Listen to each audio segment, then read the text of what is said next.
అంటానికి ఇక్కడ ప్రధానమైనటువంటి సూత్రధారి మారవలసినటువంటి వ్యక్తి ఎవరైనా ఉన్నారంటే మీ తల్లి. ఎందుకంటే ఇక్కడ నేను అతని వైపు కాదు, ఎందుకంటే అతని అంటూ వ్యక్తి యొక్క రుచి చూసినటువంటి 1 సంవత్సరం చాలు. చాలామంది ఆడపిల్లలు భార్యలు ఏంటంటే పిల్లల్ని ఎత్తుకుని బయటకు వచ్చేస్తారు. మీ అమ్మ 24 సంవత్సరాల పాటు చేయలేదు. ఈరోజు ఇదంతా ఈ సన్నివేశం అంతా ఏదైతే మా కళ్ళెదురుగుంటా జరిగిందో ఈ సన్నివేశం మీ ఇంట్లో చాలా సందర్భాల్లో చాలాసార్లు జరిగింది. ఏది మీ అమ్మ బయటకు వచ్చిందా? రాలేదే. అంటే ఇప్పుడు వచ్చినటువంటి మార్పు మీ అమ్మ 24 సంవత్సరాల తర్వాత వచ్చినటువంటి మార్పు మేము నమ్మగలమా? అందుకే ఇందాకటి నుంచి నేను అంటున్నాను, మీ అయ్యను కాదు ఇక్కడ మార్చడం, మీ అమ్మను మార్చాలి. మీ అమ్మని జీవితాంతం మార్చాలి.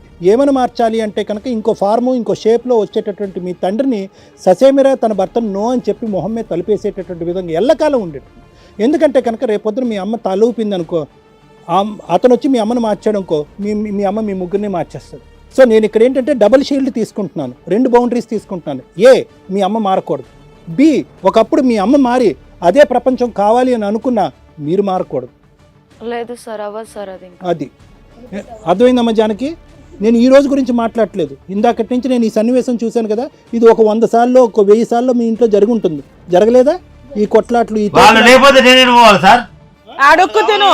అరే బాయ్, నీకు తిండి పెట్టిస్తాం, ఆగండి. గొయ్యి ఉంది, నుయ్యి ఉంది, ఒక ఏసీ రూము, రోజు పని చేసుకోవడానికి పని, టైంకి ఒక 20 మంది మీ చుట్టూ సెక్యూరిటీ అన్ని రేపు మార్నింగ్ నుంచి మీకు ప్రొవైడ్ చేస్తాం. కంగారు పడకండి బాబు. గొయ్యి ఉంది, నుయ్యి ఉంది, ఉరితాడుంది, కత్తుంది, ఏది కావాలంటే అది నీ ఇష్టం. నువ్వు ఎలా చచ్చిపోవాలంటే అలాగా. ఈసారి నాన్నని ఇంట్లోకి రమ్మనేటట్టయితే మా ముగ్గురికి ఇంత విషయం ఇచ్చే మేము చచ్చిపోతాము. తర్వాత మంచిగా ఆయన ఇంట్లోకి రానివ్వు. అదే కండిషన్ అమ్మ జానకి. అమ్మా నేను ఒకే పాయింట్ చెప్పి నేను ఎండ్ చేస్తున్నాను. దీనికి ప్రత్యేకించి మాట్లాడవలసినటువంటి అవసరం లేదు. నిజమైనటువంటి రియలైజేషన్ అందరికీ వచ్చిందని నేను అనుకుంటున్నాను కాబట్టి ఇది మాట్లాడుతున్నాను. ఇక్కడ ఏంటంటే ప్రధానమైనటువంటి సూత్రధారి ఇలాంటి మనుషులు చాలామంది ఉంటారు. ఇలాంటి శాడిస్టులు, ఇట్లా క్రూరమైనటువంటి మృగాలు అన్నా కూడా మృగాలు బాధపడతాయి. ఇతను మృగానికి మించినటువంటి మృగం. ఇలాంటి వ్యక్తులు చాలా చోట్ల ఉంటారు. కానీ అలాంటి వ్యక్తుల యొక్క బలహీనత ఎవరు అంటే కనుక మీరు. అంటే మీ బలహీనత అనేటటువంటిది వాళ్ళ బలం. మీరు ప్రతిసారి తలదించుకుంటున్నారు, దేనికన్నా దాసోహం అంటున్నాడు. ఈరోజు అరిచినటువంటి మగాడు రేపొద్దు నీ కాలు పట్టుకుంటే ఓకే అంటున్నావు, తాగినప్పుడు తిట్టుకుంటున్నావు, తాగినప్పుడు పొగుడుతున్నావు, సమాజం అంటున్నావు, పరువు అంటున్నావు. ఇవంతా పిచ్చి అంటాను నేను. అర్థమైందమ్మా? ఈరోజు 3 ఆడపిల్లలు ఉన్నారు నీకు.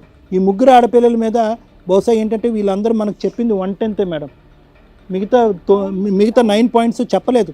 ఎందుకంటే కెమెరాలు ఉన్నాయి, ఈ షూటింగ్ జరుగుతుంది అనేటటువంటి ఉద్దేశంతో నీ రెండో కూతురు ఏదో మనసు మాట్లాడింది. కానీ ఇంకా ఇప్పటికి కూడా నీ మొదటి కూతురు, నీ చివరి అమ్మాయి ఇంకా పూర్తి స్థాయిలో ఏం జరిగింది అన్నది చెప్పలేదు. అది వినటానికి కూడా మేము ఇష్టపడట్లేదు. ఏం జరిగింది అన్నది మేము ఊహించుకోగలం మా అనుభవం బట్టి. ఇక్కడ మార్పు అనేటటువంటిది రావాల్సింది ఎవరికంటే జానకి. వాడికి మార్పు వస్తుంది ఎప్పుడైతే కనుక కటకటాలు వెనకట్లు వెళ్ళి ఒంగోపెట్టి వెనకత్త చూడు, అప్పుడు వస్తుంది వాడికి ఖచ్చితంగా వస్తుంది మార్పు. అప్పుడు చుక్కలు కనిపిస్తాయి.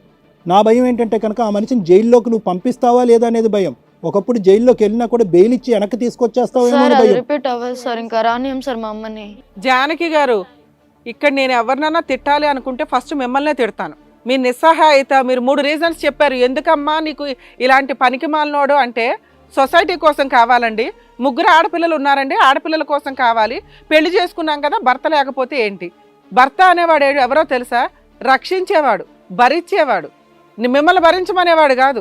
ఇంత క్రూయల్గా తండ్రిగాను భర్తగాను సమాజంలో ఒక సిటిజన్గా కూడా పనికిరాని వ్యక్తి అమ్మా. ఇతని గురించే మీరు మాట్లాడుతున్నారు. ఒకవేళ ఈ టీవీ షోనే లేకపోతే ఏం చేసేవాళ్ళు తల్లి? మీరు పోలీస్ స్టేషన్కి వెళ్ళరు, నాకు అర్థమవుతుంది. వెళ్ళరు, నాకు తెలుసమ్మా. అసలు ఈ రోజు నువ్వు మాట ఇవ్వకపోతే ఈ కేసు ప్రొసీడింగ్స్ ఎప్పటికీ కంక్లూడ్ అవ్వదు. ఏం చేద్దాం చెప్పు? మేము బతనాడడం ఏంటి తల్లి? 3 పిల్లలు నువ్వు కన్నావు, కాపాడుకోవాలి కదా. నీ నిస్సహాయత ఈ రోజున వాళ్ళకి సమాజం అంటే భయం వేస్తుంది, మగ పిల్లలంటే భయం వేస్తుంది. ధైర్యం లేక ఇంకోటి అబ్బాయి అనేటటువంటిది కూడా ఒక డ్రామా. గుర్తుపెట్టుకోండి, ఇక్కడ అబ్బాయి అనేటటువంటిది ఒక డ్రామా. ఏదైతే మీ 3 మీ 4 ఏదైతే తేలేరో అది మీ చేతి తెప్పించేటటువంటి ప్రయత్నం ద్వారా మీ మీద పెట్టేటటువంటి హింసే.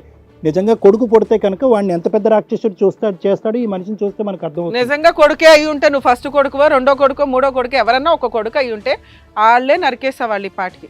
మీరు ఆడపిల్లలు అయ్యి మీ అమ్మ సైకలాజికల్గా మిమ్మల్ని పీక్కు తినేసి తండ్రి ఉండాలి. ఈడ తండ్రి పాత్రగా అర్హత ఉందా అసలు అతనికి? ఇన్ని చెప్తున్నారు, నాకు వంశం కావాలి, నాకు కొడుకు కావాలి. ఇది 3 అంతస్తుల బిల్డింగ్, ముందు వెళ్ళి దుంకు, అప్పుడు ఆడే వస్తాడు ఆటోమేటిక్గా. జానకి గారు, మేము ఇప్పుడు పోలీసులకు కాల్ చేస్తున్నాం. మీరు ఈ కేసులో ఆల్రెడీ వాళ్ళకి ఇన్ఫార్మ్ చేస్తాం. మేము ఆల్రెడీ ఇప్పుడు కాల్ తీసుకుంటాం సిఐది. పోలీసులకి హ్యాండ్ ఓవర్ చేసిన తర్వాత మిగతాది కేసు కంటిన్యూ చేయడానికి పోలీసుల మాట్లాడు. కాడికి ఏయ్, కూర్చోక! కూర్చో నువ్వు మా అమ్మ దగ్గరికి రావద్దు. కూర్చో. మీ ఆయన ఎదవ డ్రామాలు ఇప్పుడు తాగున్నాడా తాగలేడని కదమ్మా, అన్నీ తెలిసే చేస్తున్నాడు ఇతను. తాగిలేని సందర్భంలో కూడా ఇంట్లో చాలా క్రైమ్ జరిగింది. నువ్వు ఇంక ఈ రోజు నుంచి ఇతను లేడు అని బతుకు.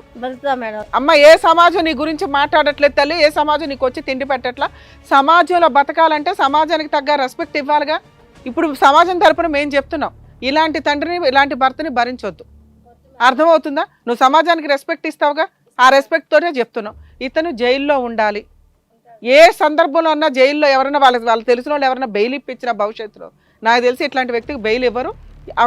ఇప్పుడప్పుడే బెయిల్ వచ్చే కేసు కూడా కాదు. మీరు ఇంటికి వచ్చి కానీ ఆ చుట్టుపక్కల కానీ ఏదైనా బ్లాక్మెయిల్ చేస్తుంటే ఖచ్చితంగా మళ్ళీ 100కి డయల్ చేయడం అలవాటు చేసుకోండి ఫస్ట్. ఇంకా ఇతను అనే వ్యక్తి ఫేస్ కూడా మర్చిపోండి తల్లి. ఈ వ్యక్తి మీకు పనికిరాడు, సమాజానికి పనికిరాడు. మేడం, ఈ కేసు విషయంలో మనం కొంచెం పోలీసులతో మాట్లాడదామండి.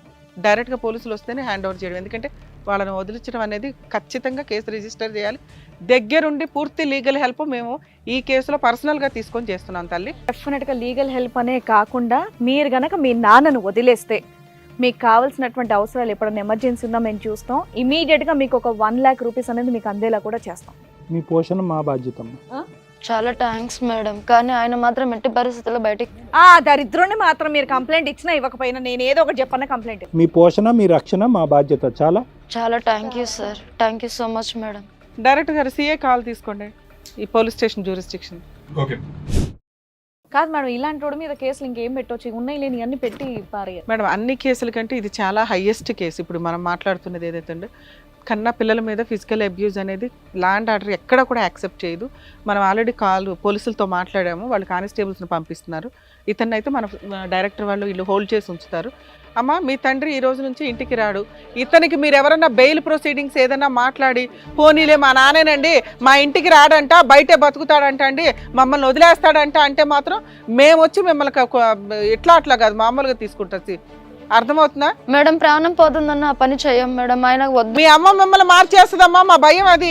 లేదు మేడం, మా అమ్మని కావాలంటే మేము మార్చుకో. మేడం సార్, నాకు ప్రాణం సార్, నా భార్య అంటే నాకు ప్రాణం. ఏం ప్రాణం? ప్రాణాలు తీసేంత ప్రాణం నీకు? నన్ను వదలొద్దు సార్. ఓరే బాబు, డ్రామా కూర్చో అయ్యా. ఓ డ్రామా కూర్చో అయ్యా, డ్రామా కూర్చో. నీ పేరు రామకృష్ణ కాదు. ఈ తాగుబోతు వేషాలు ఒక్కటే కాదండి, ఆల్రెడీ సైకోకు లక్షణాలు ఇవన్నీ. ఎందుకంటే అవసరం అందితే ఏదో అంటారు చూడండి, జుట్టు లేకపోతే కాళ్ళని. ఇట్లాంటి వ్యక్తిని భరించడం వీళ్ళ మిస్టేక్.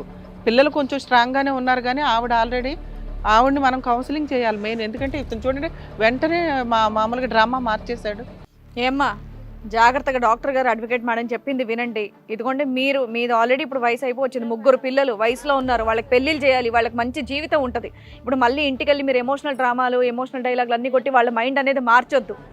మీకు ఏమైనా హెల్ప్ కావాలి, ఎమర్జెన్సీ హెల్ప్ కావాలంటే ఇదిగోండి మా హిట్ టీవీ నుంచి డెఫినెట్గా మేము ఉన్నాం. ఇమీడియట్గా మీకు 1 lakh కూడా ఇస్తామని చెప్పేసి అన్నాం, మీ ఇమీడియట్ అవసరాలకు కూడా. కాబట్టి ప్లీజ్ జాగ్రత్తగా ఉండండి. ఇంకా ఈయన మాత్రం మీ ఇంటి వరకు రానివ్వద్దు. అమ్మ, ఇదే మీరు అతను చూసే లాస్ట్ ఫేస్. అర్థమైందా? ఇక మీరు బయలుదేరు అంతేనా? ఈ రోజుతోనే చనిపోయాడు, ఇంకా మాకు అవసరం లేదు. ఇంకా మాకు వద్దు మేడం, ఇంటికి వెళ్ళి పెండం పెట్టేయండి మరి. పెట్టేస్తాం మేడం, ఆ పనే చేస్తాము. జాగ్రత్తగా ఉండండి, మంచిగా పని చేసుకోండి, మీ అమ్మని హ్యాపీగా చూసుకోండి, అక్క చెల్లెళ్ళు ఎప్పుడు కలిసిమెలిసి ఆనందంగా ఉండండి. ఏమ్మా? Thank you madam, thank you madam, thank you all the sir, best అమ్మా. Thank you God bless. Madam. Madam, ఎట్టి పరిస్థితుల్లో మా నాన్న మాత్రం రాడు. రాడు. బాయ్ అమ్మా, all the best. Thank you madam, thank you. వస్తాం మేడం. నువ్వు కూర్చో ఇక్కడ, కదులుతున్నావేంటి? నిన్ను ఎవడో పంపించట్లేదు. నువ్వు ఇక్కడ నుండి కాలు బయటికి పెట్టలేదులే. అమ్మో, ఏంటి మేడం ఈ కేసు? నిజంగా ఇలాంటివి కూడా ఉంటాయి. వీళ్ళు ఏడుపులు, వీళ్ళు చెప్పేది ఉంటాయండి, నిజంగా చాలా భయం మంది వేసిందండి, బయటికి మొత్తం రారు. గూస్ బంప్స్ వచ్చాయి నాకు. బాబాయ్, సో ఇలాంటి వాళ్ళు నిజంగా లోపల ఎంతమంది బాధపడుతున్నారో తెలియదు, కానీ వీళ్ళు ధైర్యం చేసి ఇక్కడి వరకు వచ్చారు. అమ్మాయిలు, ఆడపిల్లలు, నేను మళ్ళీ చెప్తున్నాను, మీరు ఎవ్వరు కూడా ఇబ్బంది పడొద్దు. మన లైఫ్ మన ఇష్టం, మనం హ్యాపీగా బతకాలి. చుట్టూరా కంఫర్టబుల్గా ఉంటేనే ఉండండి, లేదంటే బయటికి వచ్చేయండి. ఇలా ఇబ్బంది పడుతూ మాత్రం ఎవ్వరు బతకొద్దు ప్లీజ్. సో మీకోసం హెల్ప్ చేయడానికి ఇటువంటి మా వేదిక కూడా రెడీగా ఉంది. సో డెఫినెట్గా రండి, మీకు ఏమైనా ఇబ్బంది ఉంటే చెప్పండి. డాక్టర్ గారు, మేడం గారు, మీరు ఎలా హ్యాపీగా ఉండొచ్చు మీ లైఫ్లో అనేది చెప్తారు. So anyways, thank you so much doctor గారు, అడ్వకేట్ మేడం, థ్యాంక్ యూ. మరో కథతో మళ్ళీ కలుద్దాం. హలో అండి, నేను మీ శ్రీవాణి. ఇది కథ కాదు జీవితం కార్యక్రమాన్ని అందరికన్నా ముందుగా మీరు చూడాలి అనుకుంటున్నారా? అయితే ఇమీడియట్గా హిట్ టీవీ యాప్ని డౌన్లోడ్ చేసుకోండి, అది కూడా ఫ్రీగా. ఇందులో short news, live news, entertainment, movies అన్నీ అవైలబుల్ గా ఉన్నాయి. అండ్ మీ అందరికి ఇంకో సీక్రెట్ చెప్పనా? ఇలా రండి. Yes, hit TV app download చేసుకున్న వాళ్ళకి 1000 నుంచి 1 lakh వరకు లక్కీ డ్రాస్ అనేది తీయడం జరుగుతుంది.